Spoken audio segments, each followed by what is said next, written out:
Welcome to Book Reviews, where we explore the best books across every genre. I'm Joanna McCann. I'm joined as always by Gerald LeBlanc. Don't forget to grab your free copy of the audiobook using the link in the description below. Let's get started.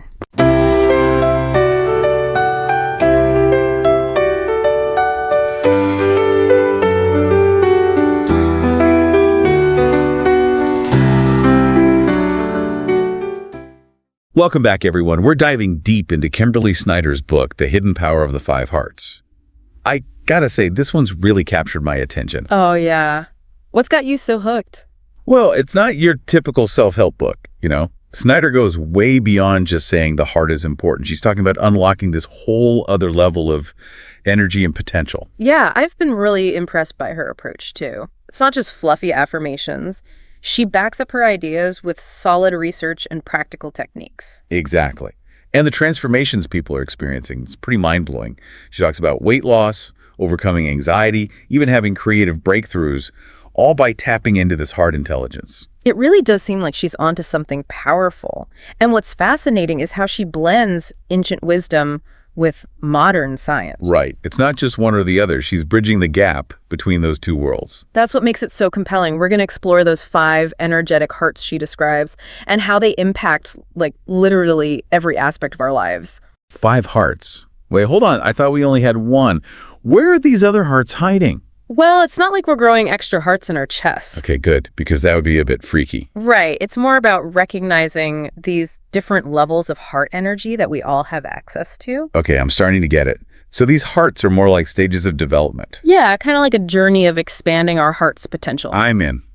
So tell me, where does this whole 5 hearts idea come from? Well, Snyder's personal journey is pretty remarkable. She struggled with anxiety and insomnia for years, and that really launched her on this global quest for answers.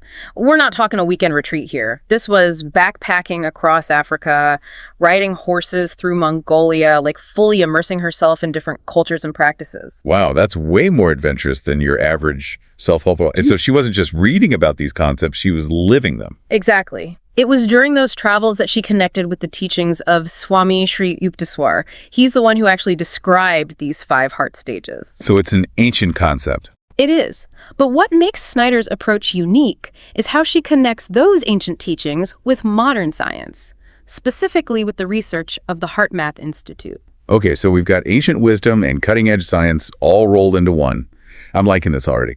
But before we jump into the nitty-gritty of each heart, can you give me the elevator pitch? What do these heart stages actually mean? Okay, so you've probably heard about the idea of multiple brains, right? Like the gut, the heart, and the one up here. Yeah, I've heard that. The 5 hearts concept is kind of similar. Each heart represents a stage of increasing coherence, which is like harmony between these different brains. So it's not about growing an extra heart in your chest. It's more about evolving how your brains work together. Exactly. It's an internal journey from the dark heart stage, where our thoughts and ego run wild. Been there. All the way to the clear heart, which is like pure peace and selfless service. Okay, that makes sense. Now I'm curious about Snyder's own experience. She mentions having way more energy, especially at the end of the day, feeling calmer around difficult people, even physical changes like thicker hair. Those are some tangible benefits. Right. And that's where the scientific validation from HeartMath comes in. They've done tons of research on what they call heart coherence, and the results are pretty amazing. So tell me more about this whole coherence thing. What exactly is it?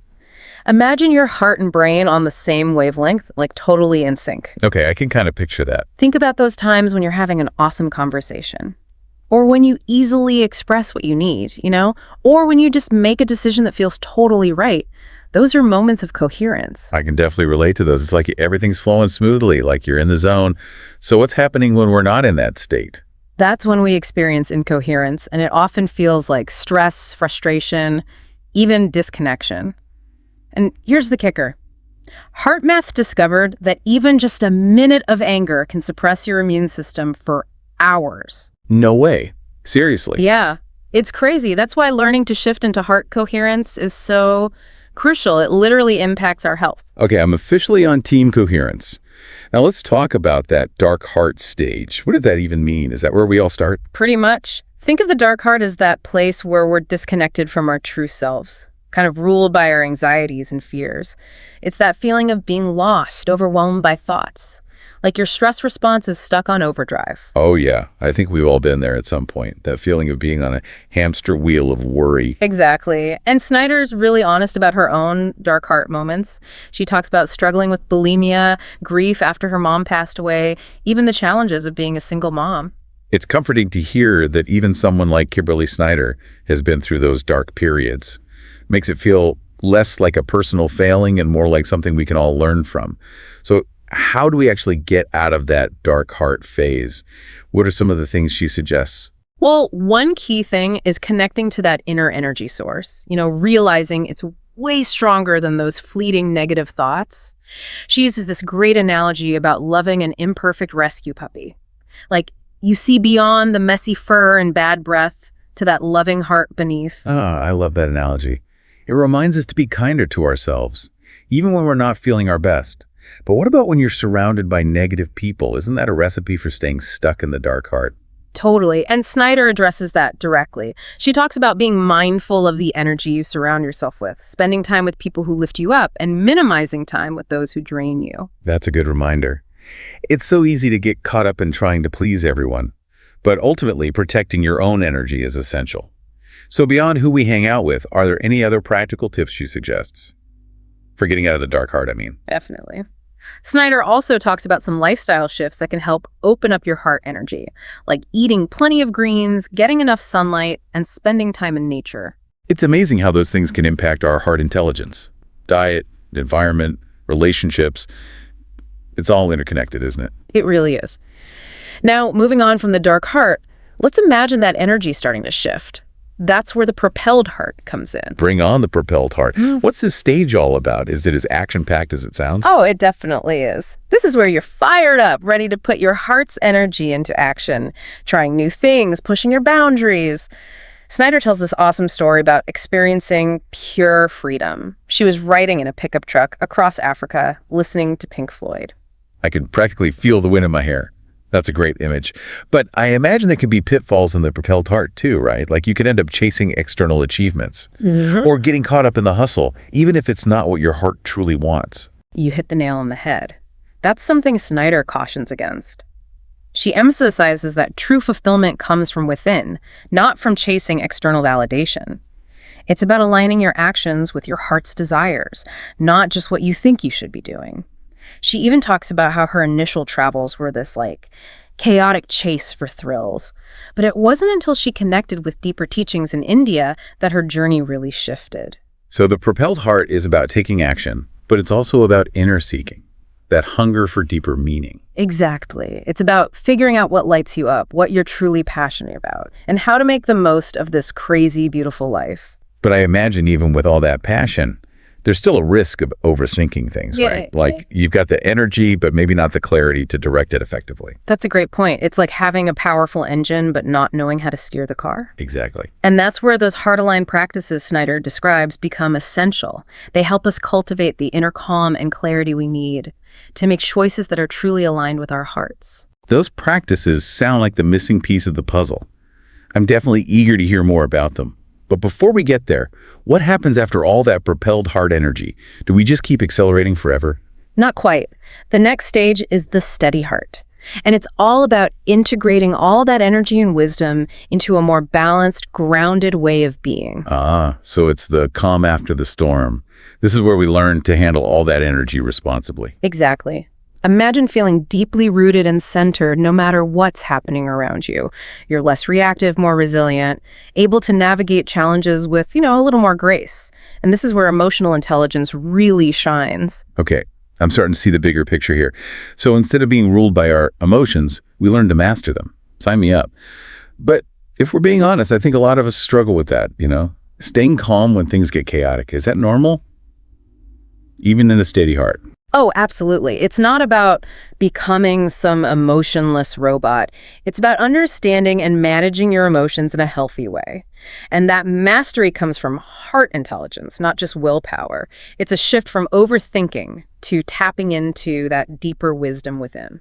I like that. It's not about pretending we don't feel things. It's about responding to them with more awareness. So is this where emotional intelligence comes in? That EQ stuff everyone's always talking about? You got it. Daniel Goleman, who really popularized that term, found that EQ, emotional quotient, is actually a better predictor of success than IQ. Interesting. So all those years I spent cramming for exams might not have been as crucial as I thought. Hey, knowledge is still important, but emotional intelligence is what allows us to use that knowledge effectively, to build strong relationships, navigate tricky situations, really thrive in life. Okay, I'm seeing how it all ties together. So in the steady heart phase, we're not just trying to think positive thoughts, we're shifting our whole perspective. Exactly. It's a fundamental shift in how we relate to our emotions. This reminds me of something you mentioned earlier Yeah. about emotions basically being energy and how energy itself is neutral. Oh, Can you explain that a bit more? It seems like that idea is pretty crucial to this whole steady heart thing. absolutely. We tend to label emotions as good or bad, right? But those are just labels. It's not healthy to suppress our emotions. But it's also not healthy to just unleash them without any awareness. So what's the healthy approach? The key is to see those emotions as energy flowing through us, not something that defines us. That's what allows us to respond from a place of wisdom, not just react from a place of fear or anger. That makes so much sense. I'm already starting to see how that shift in perspective could be powerful. So how do we actually cultivate that heart-centered perspective, especially when things feel really intense? Well, one of the tools Snyder recommends is the heart-aligned steady in life practice. Okay, tell me more about this steady in life practice. What's involved? It's actually really simple, but super effective. Whenever you feel triggered or overwhelmed, you can use it to ground yourself in your heart. Just shift your awareness to your heart. Take a few deep breaths and focus on a positive feeling, like appreciation. I like that. It's something you can do anywhere, anytime, right? Just to create that sense of inner peace. Exactly. And it can be especially helpful when you're dealing with those, challenging people who always seem to push your buttons. Ah, yes. Those people who trigger our inner emotional roller coaster. So instead of reacting to their negativity, we can use this practice to kind of hold on to our own peace. Exactly. Remember, it's not about pretending those challenging people don't exist. It's about choosing how you respond to them. It's like creating a shield around your heart so you're not constantly bombarded by external negativity. Yeah. But isn't it a bit naive to think we can always stay calm and collected? What about when people do things that really hurt us? That's a great question. And it leads us to something really important that Snyder explores. Attachments and aversions. They can be major roadblocks to living from the heart, especially when it comes to those difficult relationships. Okay, let's unpack that. What exactly are attachments and aversions? And how do they impact our ability to live from that steady heart place? Attachments are those things we cling to outside of ourselves for happiness or security, like a specific person or possession or outcome. It's like we're outsourcing our happiness instead of realizing it comes from within. So it's like putting all your eggs in one basket and hoping that basket never breaks. Exactly. And aversions are the flip side. They're the things we try to avoid at all costs because we think they'll bring us unhappiness. Okay, I see the connection. Both stem from that feeling of lack, of not being enough or not having enough. And it sounds like attachments and aversions keep us trapped in this cycle of wanting, craving, fearing, which pulls us away from true freedom. You got it. Snyder even shares a story about realizing her own attachment to her son was actually rooted in a deep fear of abandonment from her own childhood. Wow.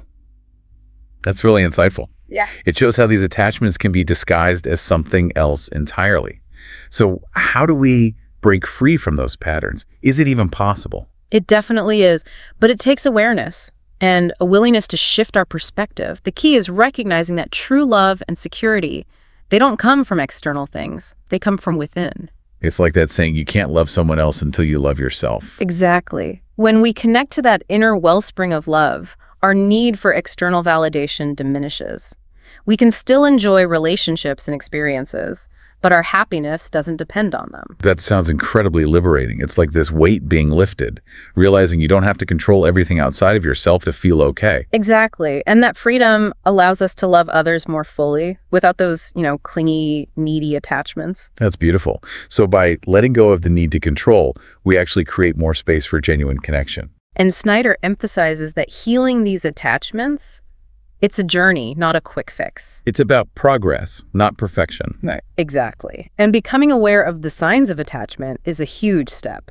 She lists things like feeling needy, pushy, overly emotional, desperate. Those are definitely red flags. Yeah. It's that grasping energy, like you need something outside of yourself to feel whole. Exactly. And she contrasts that with the signs of genuine connection, which she describes as calmness, peacefulness, acceptance, contentment. I love how those qualities resonate with the steady heart. It's all coming together. So even if we can't eradicate all attachments, just being aware of them is a win. It's a huge win. It allows us to make more conscious choices and start shifting towards that inner sense of wholeness. That's really empowering. It's not about being perfect. It's about awareness and making conscious choices. Right. And speaking of awareness, Snyder also talks about a practice for connecting with our gut, which she calls our second brain. Wait, our gut is a brain. Now I'm really intrigued. Snyder explains that our gut has its own network of neurons and neurotransmitters, just like our brain. And it plays a crucial role in our well-being, especially our emotional and mental health. So it's not just about digestion. It's about our intuition and decision-making, too. You got it. Snyder calls this the heart-gut alignment practice. And she suggests using it before making any decision, big or small. Okay, I'm definitely going to need the step-by-step on this one. How do we actually do this heart-gut alignment? It's pretty simple. First, you relax and become present. Then you shift your awareness to both your heart and your gut, imagining them as one connected system. Next, you focus on appreciation. Just breathe deeply into both areas and allow any intuitive insights to come up. Wow, that sounds incredibly grounding, like you're tapping into a deeper wisdom that's beyond the mental chatter. Exactly. It helps you make choices that are aligned with your true self, without all the overthinking and second-guessing. That's like trusting your inner compass instead of constantly seeking outside validation. Exactly. And this practice also highlights the importance of nurturing your gut health, which is essential for overall well-being and for accessing that intuitive wisdom. Okay, so we need to be feeding our gut bacteria some good stuff. What are Snyder's top tips for gut health? She recommends consuming plenty of fiber, incorporating probiotics into your diet, and considering a daily cleanse to help with elimination and detoxification. It's amazing how it's all interconnected. Our physical health, emotional well-being, even our gut bacteria. Yeah. It seems like we can't separate any of it if we want to unlock our heart intelligence. You're absolutely right. It's all part of the journey. And speaking of journeys, we've now reached the fourth heart stage, the devoted heart. This is where things get really profound and transformative. Right, already. What does it even mean to live from this devoted heart stage? The devoted heart is a stage of deep inner connection, a commitment to living in alignment with your heart's purpose. It's a place of intuition, forgiveness, unconditional love, and a deep sense of peace and joy. That sounds incredible. It's like you finally reached that place of harmony and fulfillment you've always been searching for. Exactly. But Snyder makes it clear that it's not about becoming some kind of perfect saint. It's about embracing a more heart-centered way of being in every aspect of your life. So it's about integrating heart intelligence into our actions, relationships, work, everything. Yes. But what about those of us who aren't naturally heart-centered? Can anyone reach this stage? Or is it just for those who are already super zen and compassionate? That's another great question.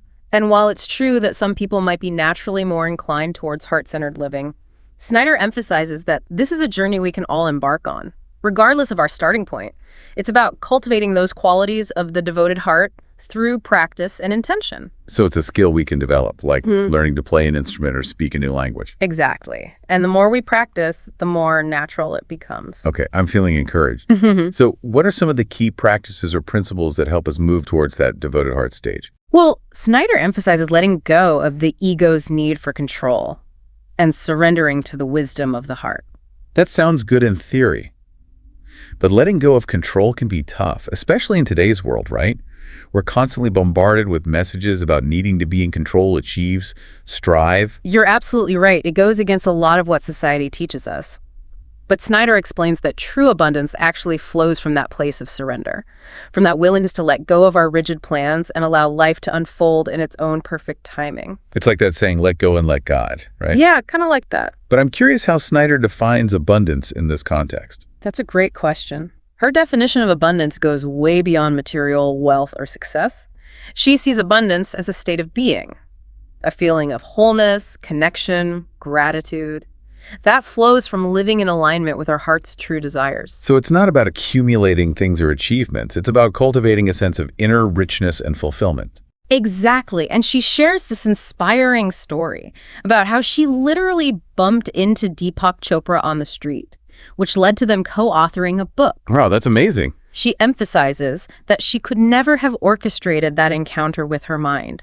It was a result of her being open and receptive to the flow of abundance. It's a great reminder that when we loosen our grip on trying to control every detail, we open ourselves up to amazing opportunities, ones we could never have imagined. So besides surrender, what are some other key aspects of the devoted heart? Well, Snyder also delves into the importance of forgiveness, which can be a real game changer when it comes to unlocking our heart's intelligence. Ah, yes. Forgiveness. One of those things that's easier said than done, especially when we've been hurt or betrayed. You're absolutely right. It can be incredibly challenging. But Snyder emphasizes that forgiveness isn't about condoning someone else's actions. It's about freeing ourselves from the burden of resentment and anger. So it's not about saying what they did was okay. It's about choosing to let go of that negative energy we're holding on to. But how do we actually do that? How do we forgive someone who's hurt us deeply? Well, Snyder offers a practical exercise she calls the heart-aligned forgiveness practice. The first step is simply becoming aware of that resentment. Then you bring your awareness to your heart. You relax and breathe deeply. It sounds like we're starting by creating that sense of inner calm and coherence that we talked about earlier. Yes. So once we've established that heart connection, what's next? Then you try to dissolve the issue by assuming objectivity, as if you're watching the situation from a distance. It's like taking a step back from the emotional intensity and viewing it from a more neutral perspective. Exactly. And finally, you sincerely try to forgive the issue, piece by piece, allowing yourself to let go of that burden of resentment. She emphasizes that this might take time, and you might need to revisit the practice several times to fully work through it. It's a process, not an overnight transformation. Right. But I can see how each act of forgiveness could create more space for love and peace, which then helps us unlock more of that heart wisdom and compassion. What are some other qualities that define the devoted heart stage? Well, Snyder also emphasizes that service becomes a natural expression of our heart's energy. Okay, so it's not just about our own personal growth. It's about using our heart's wisdom to make a positive impact in the world. But what does that service actually look like?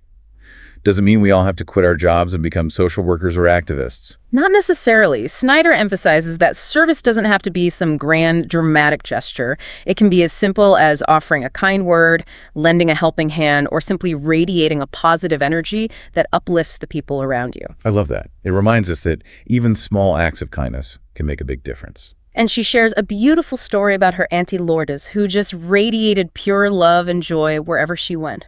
Snyder describes her as one of the most magnetic and impactful people she's ever met, really highlighting the transformative power of a heart filled with love. That's such a beautiful example. It's a reminder that true impact often comes from who we are, not just what we do. Exactly. And Snyder encourages us to embrace every opportunity to serve, to let our actions be guided by love and compassion rather than self-interest or ego. It's about shifting our focus from what can I get to what can I give, which seems kind of radical in today's self-focused culture, you know? It is, but it's a powerful shift that can transform not only our own lives, but the world around us as well.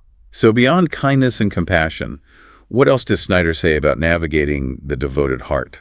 Anything else we should be aware of as we move toward this stage? One thing she emphasizes is developing discernment, which is the ability to distinguish between what's truly aligned with our hearts and what's just a distraction, a detour, you know? That makes sense. If we're going to be letting go of control and following our hearts, we need to be able to trust that our hearts are leading us in the right direction. Exactly. And Snyder explains that discernment isn't about judging ourselves or others. It's about developing a deeper understanding of our own values and motivations, so we can make choices that are in alignment with our highest good. So it's like becoming more self-aware, recognizing those patterns and beliefs that might be holding us back from living our most authentic lives. Exactly. And she explains that discernment often arises naturally as a byproduct of heart coherence. As we cultivate a state of inner peace and clarity, we become more sensitive to those subtle whispers of truth and wisdom, you know, those that guide us towards our highest path. It's like our intuition becomes more refined, and our inner compass becomes more accurate the further we progress on this heart journey. That's a great way to put it. And Snyder encourages us to use our discernment to evaluate everything, the information we consume, the relationships we cultivate, the choices we make, literally every aspect of our lives. So it's not about blindly following someone else's teachings or beliefs. It's about filtering everything through the lens of our own heart's wisdom. Exactly. And speaking of filtering information, Snyder also highlights being mindful of the energy we surround ourselves with, which is something we've already touched on a bit. Right. We talked about surrounding ourselves with positive people and avoiding those who drain our energy. But can you elaborate a bit more on this concept of energy? It seems like a pretty key piece of the puzzle, especially in the devoted heart stage, where we're becoming more sensitive and attuned. Absolutely. Snyder explains that everything is energy and that we're constantly exchanging energy with everything around us. The people, the places, even the objects. Our thoughts, our emotions, even our physical bodies emit energetic vibrations that can impact our well-being and the well-being of those around us. So it's not just about what we say or do, it's about the energetic vibe we're putting out into the world. Exactly. And she encourages us to become more aware of our own energetic state, to make conscious choices about the energies we allow into our lives. It's like becoming more energetically savvy, recognizing those people and situations that drain us and those that nourish and uplift us. I'm also thinking about how much energy we absorb from, the media we consume, the music we listen to, the books we read. All of that plays a role in our overall energetic state, right? You're absolutely right. It's all connected. And Snyder offers several practical tips for managing our energy, like setting healthy boundaries, spending time in nature, practicing mindfulness, and, like we said before, surrounding ourselves with positive and supportive people. It's about creating an energetic ecosystem that supports our well-being, allows us to truly thrive. Exactly. And this becomes even more important as we progress through the heart stages, because as our heart's energy expands, we become more sensitive to the energies around us. It's like we're becoming more energetically attuned, which can be both a blessing and a challenge. So when it comes to those challenging people we were talking about earlier, any tips for navigating those relationships from a more heart-centered, energetically aware place? Definitely. Snyder offers a really interesting perspective on dealing with those people. She explains that they're often mirrors reflecting back to us aspects of ourselves that we haven't yet fully integrated or healed. So instead of seeing them as the enemy, we can view them as teachers, helping us grow. Exactly. And she encourages us to shift from blame and resentment to curiosity and compassion. It's about recognizing that everyone is on their own unique journey, and that their behavior is often a reflection of their own inner struggles, not a personal attack on us. But that's a lot easier said than done, especially when someone is really pushing our buttons. Oh, for sure. It takes practice. But Snyder offers some helpful tips for those situations. Staying centered in your own heart space, setting clear boundaries, and practicing forgiveness. Right. It's about recognizing that we can't control other people's behavior, but we can choose how we respond to it. Exactly. And she emphasizes that by choosing to respond with love and compassion, we not only protect our own energy, but we also create the possibility of shifting the energy of the interaction, like as a whole. So it's like that ripple effect. Our own inner peace can actually spread outwards and influence the people around us. Exactly. And speaking of ripple effects, Snyder also highlights the interconnectedness of all beings and the potential for collective heart awakening. She mentions this thing called the Global Coherence Initiative, a scientific project that's exploring the impact of collective heart-focused intention on creating a more peaceful and harmonious world. Wow, that's incredible. Yeah. So our individual heart energy can contribute to a greater collective shift towards love and peace. That's a really empowering thought. It is. And Snyder encourages us to join this global movement of heart awakening, to become beacons of love and light in our own unique ways. It's not about waiting for someone else to change the world. It's about recognizing that we each have the power to make a difference. I love that. It's such an empowering message. So before we move on to the final heart stage, the clear heart, I'm curious to hear a bit more about your personal experience with these concepts. What are some of the biggest aha moments you've had as you've explored this work? That's a great question. For me, one of the biggest aha moments has been realizing how much power I have over my own energetic state. I used to feel like I was at the mercy of my environment, the people around me, But now I understand that I can consciously choose to cultivate the energy I want to experience. That's a huge shift. It's like taking back control of the steering wheel, even when the road gets bumpy. Exactly. And another aha moment for me has been discovering the power of forgiveness. I I used to hold on to grudges and resentments like forever, like they were badges of honor or something. Oh, I know that feeling. But now I understand that forgiveness is truly a gift I give to myself. It's about releasing that burden from the past so I can move forward with a lighter heart. Those are some powerful insights. I'm feeling so inspired to dive deeper into these practices myself, explore my own capacity for this heart intelligence. Me too. It's an amazing journey. Okay, so we've covered a lot of ground, from the dark heart all the way to the devoted heart. But we're not quite done yet.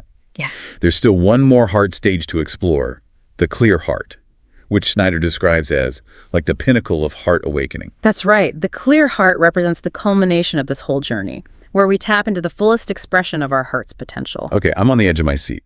Let's dive into the clear heart. Discover what awaits us at this peak of heart intelligence. The clear heart is like reaching a summit after a long climb. It's where that separation between you and your heart dissolves. You become a pure channel for love and wisdom. Wow. That sounds incredible, but also a bit intimidating, to be honest. I get it. Is this level of clear heart even achievable? For us regular folks, I mean. Right. Or is it reserved for, like, saints and gurus? That's a common misconception. Snyder emphasizes that while the clear heart might seem like this, lofty ideal, we can all experience glimpses of it. It's not about becoming some perfect being. It's about tapping into that innate wisdom and love that's already within us. So it's less about achieving some permanent state of enlightenment and more about recognizing that we have the capacity for that kind of awareness and connection, even if it's fleeting. Exactly. It's about cultivating those moments and allowing them to expand.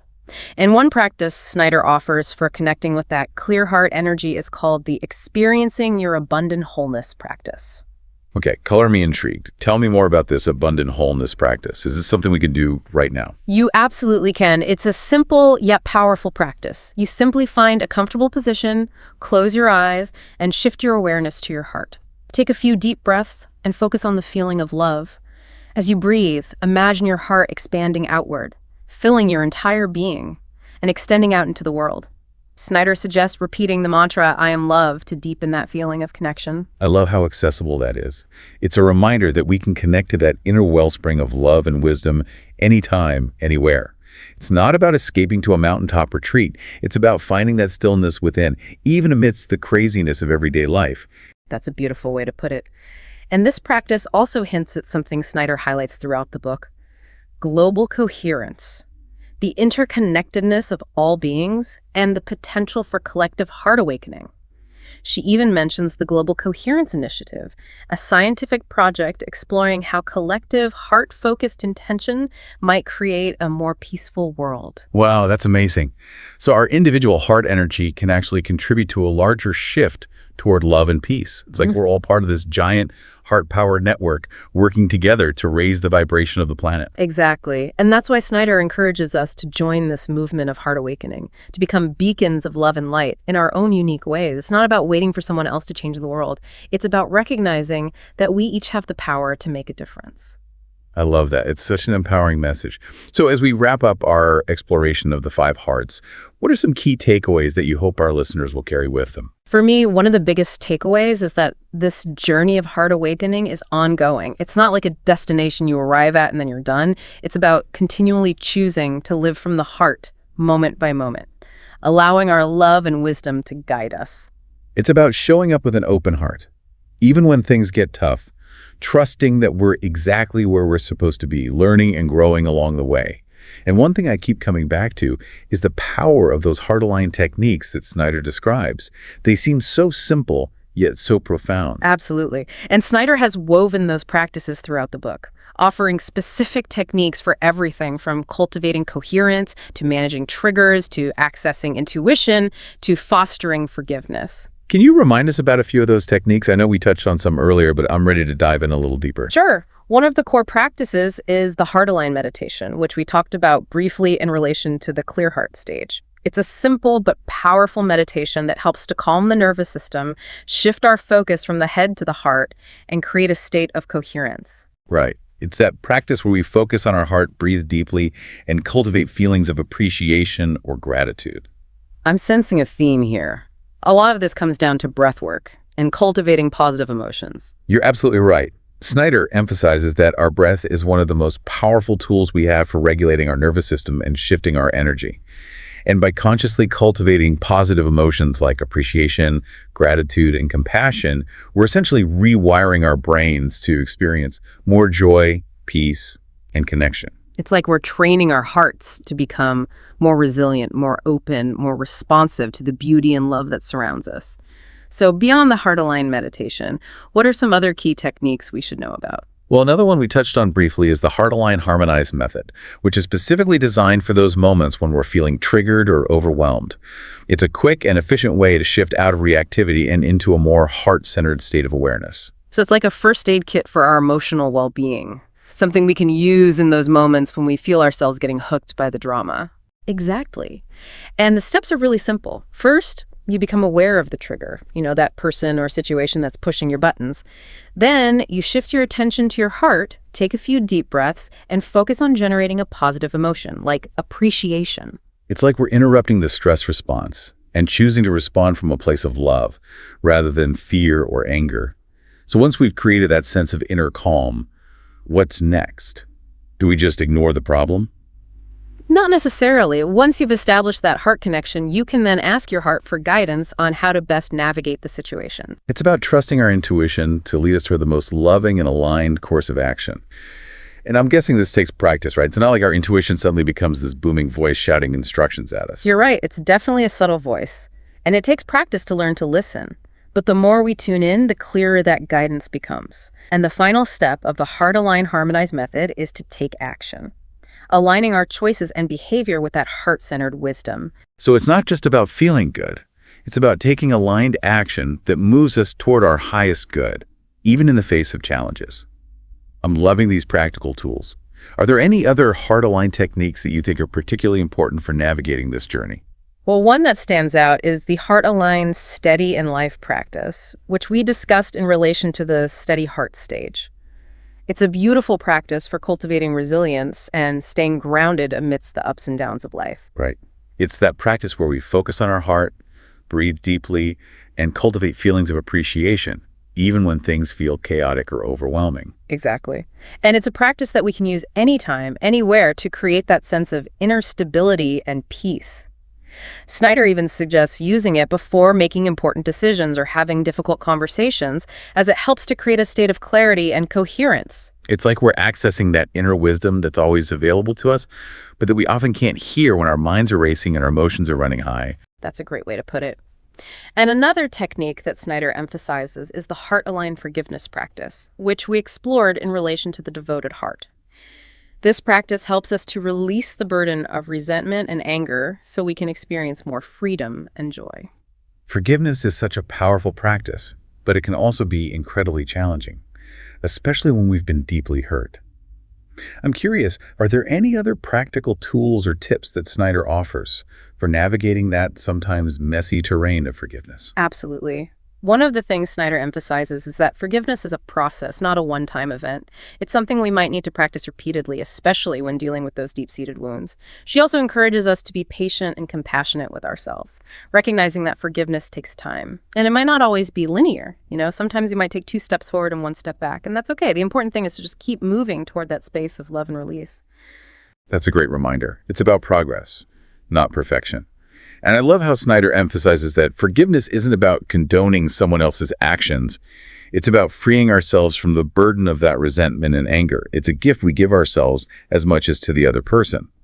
So besides those specific heart-aligned techniques, are there any other overarching principles or practices that you find particularly helpful for navigating this journey of heart awakening? Definitely. One practice that Snyder highlights throughout the book is the importance of connecting to nature. She sees nature as a powerful source of healing and wisdom, and she encourages us to make it a regular part of our lives. That resonates so much with me. There's something so grounding and rejuvenating about spending time in nature. Whether it's going for a walk in the park, hiking in the woods, or just sitting under a tree, it's like we're reconnecting to that source energy that sustains us all. Exactly. And Snyder emphasizes that nature can teach us so much about the cycles of life, death, and renewal, and that it can help us to tap into a deeper sense of peace and connection. It's like we're remembering that we're part of something so much bigger than ourselves, that we're woven into the fabric of the universe, and that there's a profound wisdom and beauty in the natural world that we can learn from, if we're open to receiving it, that is. Beautifully said. And along with connecting to nature, Snyder also emphasizes cultivating a supportive community. She recognizes that we can't do this work alone, and that having a tribe of like-minded souls can make all the difference. That's so true. It's about surrounding ourselves with people who uplift us, who inspire us, who hold space for us to grow and evolve. It's about creating those safe and supportive spaces where we can share our hearts, our struggles, our triumphs, knowing that we're not alone on this journey. Exactly. And Snyder even offers some practical advice for finding your tribe, like exploring different spiritual communities, attending workshops or retreats, or even connecting with like-minded people online. I love how Snyder blends those ancient wisdom traditions with modern technology and social connection. It's a reminder that heart-centered living isn't about retreating from the world. It's about engaging with the world in a more conscious, compassionate way. You got it. And speaking of engaging with the world, Snyder also addresses bringing our heart intelligence into our work, our relationships, even our interactions with strangers. She reminds us that every moment offers an opportunity to express our love, compassion, and wisdom. It's about embodying those qualities of the heart in every aspect of our lives. Whether we're interacting with our loved ones, our colleagues, or even the cashier at the grocery store, it's about remembering that every encounter is a chance to make a positive impact. Exactly. And Snyder offers practical tips for bringing heart intelligence into all areas of our lives, like practicing active listening, expressing appreciation, offering acts of kindness, and setting healthy boundaries. Right. It's about remembering that we're all interconnected and that our choices and actions have ripple effects that extend far beyond ourselves. And one thing I keep coming back to is the power of intention. Snyder emphasizes that our intentions literally shape our reality, and that by consciously aligning our intentions with love, compassion, and wisdom, we can create a more beautiful and fulfilling life for ourselves and for others. That's so true. Our intentions are like seeds we plant in the garden of our lives, and the quality of those seeds will determine the quality of the harvest. That's a beautiful analogy, and it reminds me of something you mentioned earlier about the power of collective intention. If we can individually cultivate those heart-centered intentions, imagine the impact we could have collectively on the world. It's an exciting possibility. And Snyder encourages us to tap into that collective power by participating in global meditations, sending loving energy to the planet, or simply holding the vision of a more peaceful and harmonious world in our hearts. It's about remembering that we're all part of something much larger than ourselves, and that we have the power to create a brighter future, starting with our own hearts. So as we wrap up our exploration of Kimberly Snyder's The Hidden Power of the Five Hearts, I'm left with this profound sense of hope and inspiration. It's a book that offers practical tools and profound wisdom for anyone who's seeking to live a more fulfilling, meaningful, and heart-centered life. I completely agree. It's a journey that we can all embark on one step at a time, one breath at a time, one act of love at a time. Beautifully said. And before we say goodbye, I'd love to hear a little more about your personal experience with Snyder's work. What are some of the biggest takeaways that you've integrated into your own life? That's a great question. For me, one of the biggest shifts has been learning to trust my intuition more deeply. I used to rely so heavily on logic and reason, but now I understand that my heart has its own wisdom that's just as valuable, if not more so. It really is like learning a whole new way of navigating life. It is. And another key takeaway for me has been cultivating self-compassion. I used to be so hard on myself, always striving for perfection. Oh, I feel that. But now I understand that true growth comes from a place of love and acceptance, not from self-criticism. Self-compassion is such a game changer. It's like giving ourselves permission to be human, to make mistakes, Totally. to learn and grow at our own pace. And I'm noticing a theme here. A lot of these practices seem to boil down to slowing down, tuning in.